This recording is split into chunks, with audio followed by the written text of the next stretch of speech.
ಎದುರಿಗೆ ಹೋರಾಟ ಪ್ರಾರಂಭವಾಗಿ ಬಹುಶಃ ಇಲ್ಲಿವರೆಗೆ ಅಂದ್ರೆ 15 ವರ್ಷ ನಾವು ಕಂಡು ಹಾಗೆ 15 ವರ್ಷಗಳ ಕಾಲ ಇಲ್ಲಿವರೆಗೆ ಆಗಿದೆ. ಇದರ ಹಿಂದ್ಗಡೆ 30 ವರ್ಷಗಳ ಹೋರಾಟ ಇದರ ಹಿಂದ್ಗಡೆ ನಡೆದಿದೆ.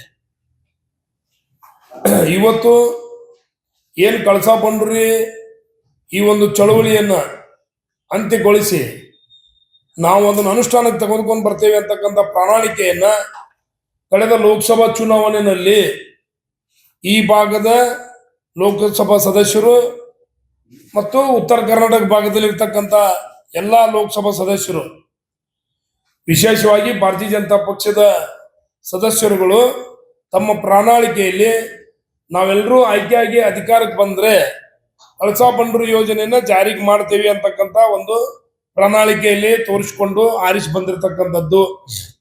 ಇದು ಮೊದಲನೇ ಪ್ರಶ್ನೆ ಅವರಿಗೆಲ್ಲ. ಇದ್ರ ಜೊತೆ ಇವತ್ತು ಮಾನ್ಯ ಯಡಿಯೂರಪ್ಪನವರು ಆದಿತ್ಯನಾಥ್ ಅವರು ನೆಹರು ಮೈದಾನಕ್ಕೆ ಬಂದಾಗ ಗೋವಾ ಮುಖ್ಯಮಂತ್ರಿಗಳು ನಮಗೆ ಇಷ್ಟು TMC ನೀರು ಕರ್ನಾಟಕ ಕೊಡ್ಲಿಕ್ಕೆ ನಮ್ದೇನು ಅಭ್ಯಂತರ ಇಲ್ಲ ಅಂತೇಳಿ ಪತ್ರ ಕೊಟ್ಟಿದ್ದಾರೆ ಅಂತೇಳಿ ನಿಮ್ಮೆಲ್ಲರ ಕಣ್ ಮುಂದೆ ಪತ್ರವನ್ನು ಓದಿದ್ದು.